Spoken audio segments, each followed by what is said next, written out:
there's a couple of stories here that I want to share with you because I find them disturbing, and quite honestly, I didn't believe either one of them right away. And so I sent it up to the newsroom yesterday to have the Blaze do research on them and to find out. These can't be true, right? They both are. Let's start first with the Department of Defense. The Department of Defense has just issued a new list of extremists that should be watched. And on that, in fact, number one, past the Muslim Brotherhood, and past Hamas, Hezbollah, number one, evangelical Christians. Evangelical Christians and Mormons, Catholics. I think Catholics coming in at number 8. Along with the Klan and Muslim extremists. Now I've missed all of those stories on those really bad Catholic bombings here in America. I've missed all of the fertilizer LDS bombs. I've missed all of those. I haven't seen the big evangelical cross burnings that have been happening. So maybe I've just been asleep at the switch. Now, what the Department of Defense is saying is, well, okay, this was just put together by one guy who was just giving some talks there at the Pentagon, and he just was, he was just doing his own thing. How many times does that happen with our military? All the time. They are just not, they're just not really into the chain of command thing at the Pentagon. If that is true, which I believe it to be, if that is true, that shows our military is in danger because it obviously is losing control of itself. Now, the tip-off on this stupid thing is he misspells a couple of things, right? He misspells Al-Qaeda, but Al-Qaeda is like Osama bin Laden. I don't really know how to spell that because they keep spelling it like 600 different ways. It's like the pronunciation of gutter. It used to be Qatar. It was Qatar for a while. Yeah, Qatar. I mean, it's whatever. But there's a couple of other spelling errors in this, isn't there, Stu? In the one that you found? Yeah, the Mormons. You guys familiar with Mormons? Mormons? Yeah, I guess it's kind of like mermaids, the Mormons. Very deadly group. The Latter-day Saints, Ladder.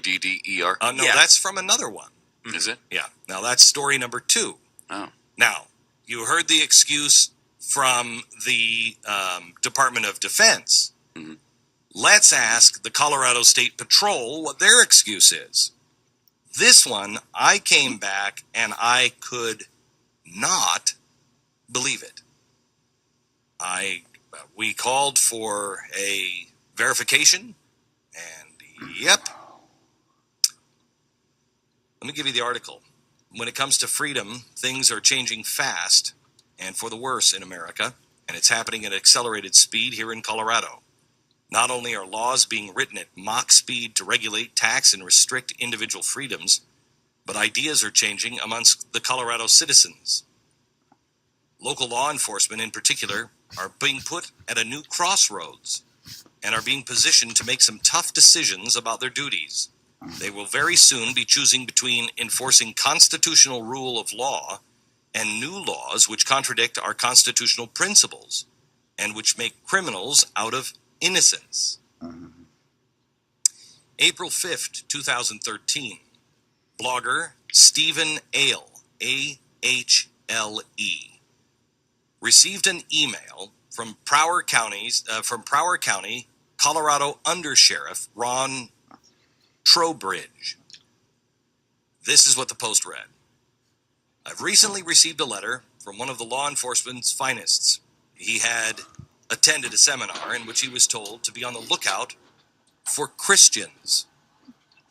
The letter was written by an attendee, Ron Trowbridge, Undersheriff, Prowers County, Colorado. I'd like to thank the sheriff and the letter, and the 25 years he has spent protecting the public in his county. Fears of reprisals from either the Colorado State Police and Homeland Security fail to stop this patriot from exposing what our law officers are being subjected to. Because of his bravery, we're able to get an inside look on how nefarious forces within our government are attempting to indoctrinate our law officers. This letter proves our officers cannot be intimidated, nor can they be turned on the people they serve. The people of Prowers County are lucky to have this man. Here is the letter, unedited, complete in its original form. I read that and I thought, no way, this is true. On April 1st, 2013, I was attending training hosted by the Colorado State Patrol. The training was from 12 in the afternoon to 4 p.m., and it covered two topics: sovereign citizens and outlaw motorcycle gangs. I was pretty familiar with motorcycle gangs, but since we often deal with the so-called sovereign citizen group, I was interested to see what they had to say. The group consisted of of police officers, deputies, and CSP troopers. There were 20 people in attendance. Trooper Mike Kluzinski taught a 2-hour section on sovereign citizens. He spent most of the 2 hours focusing on how, in his view, and apparently the view of Homeland Security, people turn to the sovereign citizen movement. Kluzinski started off by saying that there are probably some sovereign citizens in this room, and gave a generalized list of those groups that have sovereign citizen views. Among the groups Kluzinski had listed were those who believe America was founded on godly principles. That would be me. Christians who take the Bible literally. That would be me. And fundamentalists. I don't know what that means exactly, but I think that might be even me. Kluzinski did not explain what he meant by fundamentalist, but from the context it was clear that he was referring again to those who took the Bible literally or, quote, too seriously. While Kluzinski emphasized that sovereign citizens have a right to their beliefs, he was clearly teaching that the groups he had listed should be watched by law enforcement and should be treated with caution because of their potential assault to law enforcement. Kluzinski explained that why he believed these groups were dangerous, saying they were angry over the election of a black president. I'm having a hard time putting that all together. When someone in the group suggested the failing economy was probably much more to blame, Kluzinski said those who are not going along with the changes in America will need to be controlled by law enforcement. Even later, he was questioned by some of the troopers present, and he questioned back and asked if they were willing and prepared to confiscate illegal weapons if they were ordered to do so. His assignment with the Colorado State Police was as an analyst for the Colorado Information Analysis Center. It is funded by Homeland Security and run by the Colorado State Police. Kluzinski says he gets his information from the Department of Homeland Security. He said he was leaving the CSP at the end of that week to begin his new career with the Department of Homeland Security. Undersheriff, Prowers County Sheriff's Office.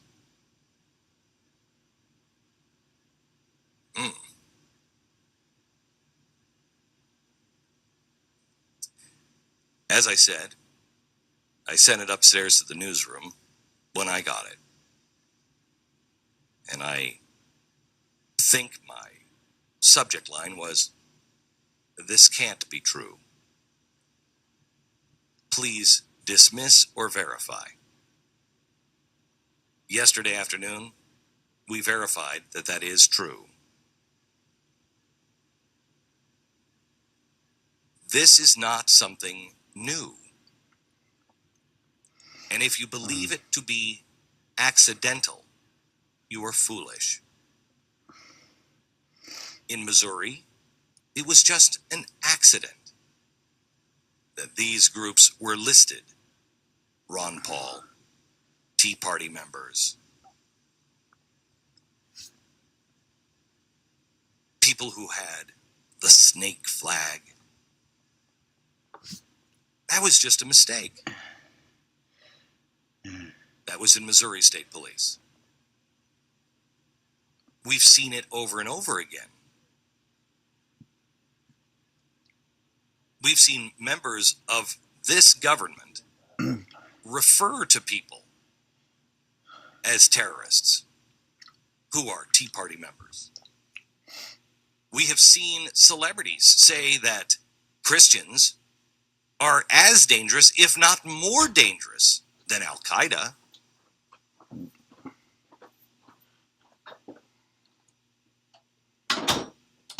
We've now seen it in the Department of Defense, but that was just one guy. That was an accident. He was just flying solo on that. And now the Colorado State Police, from a guy who's leaving to go to the Department of Homeland Security.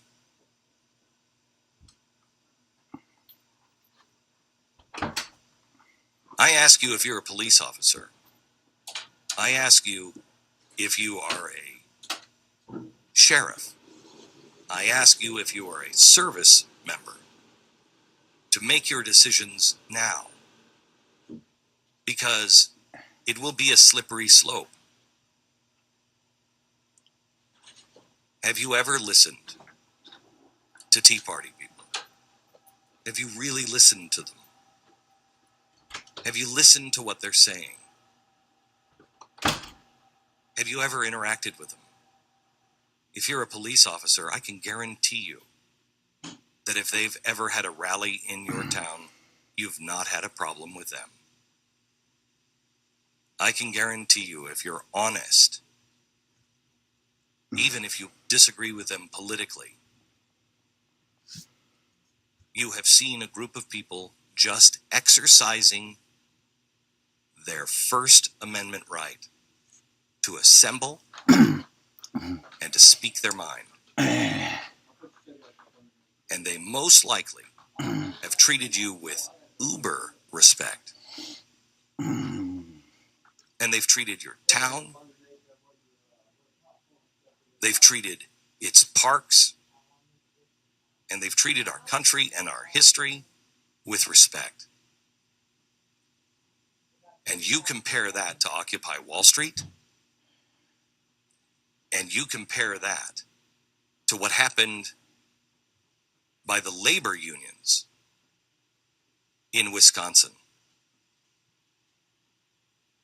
You make your decision.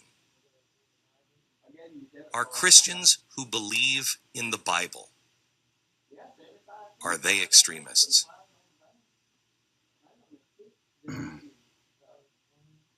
Are Christians who believe that this country was founded on godly principles, are they extremists?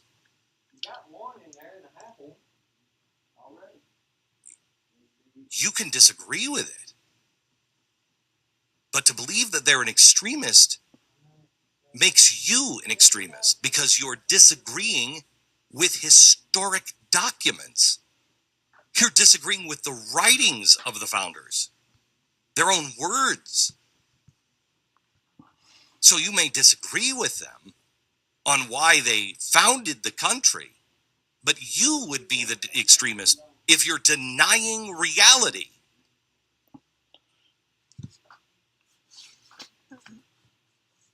Sheriffs, police officers, your best friends have always been the law-abiding citizen. And those people who would never have thought of calling you pigs or anything else